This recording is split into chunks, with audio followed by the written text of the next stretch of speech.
தங்கச்சிக்கு நான் கேட்கிறேன், அவங்க உண்மையிலே துப்புரவு பணியாளர்களான்னு பாருங்க. துப்புரவு பணியாளர்களா? தன்மானமிக்க யாராவது ஒரு தொழிலாளி இவர்களோட போய் நிப்பானா? அறிவார்ந்த தமிழ் சமூகத்திட்ட கேட்கிறேன், முதலாளிகளுக்கு உழைக்கும் மக்களை நீ கூலியா அனுப்பிட்டு தாரை வார்த்து கொடுத்துட்டு அந்த அமைப்பை, அது அதிமுகவுக்கும் மாற்றுக் கொள்கை இல்ல, திமுகவுக்கும் மாற்றுக் கொள்கை இல்ல. அவங்க 11 மண்டலத்தை கொடுத்தாங்க ஏற்கனவே அவங்க ஆட்சியில, மீதி இருக்கிறத கொடுத்தாங்க. ராம்கிங்கிற அந்த ஆந்திர மாநிலத்தினுடைய இந்த ஒய்எஸ்ஆர் காங்கிரசினுடைய பாராளுமன்ற உறுப்பினர், அவருக்கு தமிழ்நாட்டை சுத்தமா வச்சுக்கணும்னு எதுவும் வெங்கடாசலபதி கோயில்ல வேண்டுதலா தங்கச்சி? ஒன்றும் இல்லை.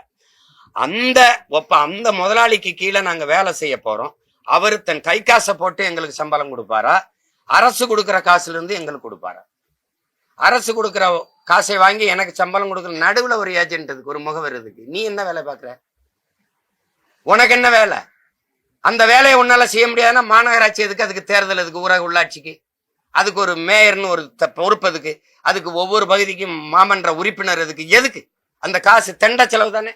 இதுக்கு செலவழிக்கிற காசை என் மக்களுக்கு சம்பளம் கொடுத்துடலாம். 30,000 பேர் வச்சுக்கிறோமா, ஒரு மாசம் 20,000 30,000 சம்பளம் கொடுத்துக்கிறோம், 70 கோடிக்குள்ள முடிச்சிடலாம். ஆனா மாசத்துக்கு நீ 270 கோடி ஒதுக்குற. அதை வச்சு என்ன பண்ற?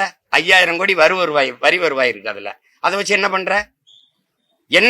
மழை நீர் வழிந்து ஓடாது, கழிவு நீர் வெளியே வராது, எந்த சாலையும் சீரமைக்கப்படாது. இப்ப என்ன வேலைதான் மாநகராட்சி செய்யும்? இந்த வேலையை கொடுத்துட்ட. சரி, நான் முதலாளிக்கு ராம்கிங்கிற நிறுவனத்துக்கு வேலை செய்ய போறேன். காலைச்சோறு நீ எப்படி போடுவ? யாரு காசுல போடுற? காலைச்சோறு போடுறேன், மருத்துவ காப்பீடு 2 லட்சம் போடுறேன், செத்து போனா 10 லட்சம் கொடுக்குறேன். இது யாரு காசுல கொடுப்ப? நான் வேலை செய்யறது முதலாளிக்கு, இவர் காலையில சோறு போடுவாராம். எங்களை சோத்துக்கு சத்தபய மக்களாவே இந்த கட்சிகள் வச்சிருக்கு பாருங்க. காலையில பள்ளிக்கூடத்துக்கு ஒரு முப்பாக்குன்னு சோறு போடுவேன் மாணவர்களுக்கு, உங்களுக்கு சோறு போடுவேன். ஏண்டா சோத்துக்கு சத்த பயல்களா எங்களை ஆக்கி வச்சிருக்கேன். எப்படி இருக்கு? காலையில நாங்க குப்பையில கூட்டுறதுல இவர் சோறு போடுவார், எங்கேன்னு போய் நின்று சோறு சாப்பிட்டுக்கிட்டு இருக்கணும். இந்த காசு எந்த இதுல இருந்து கொடுப்ப?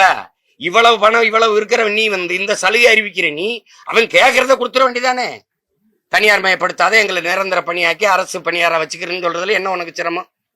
என்ன சிரமம்?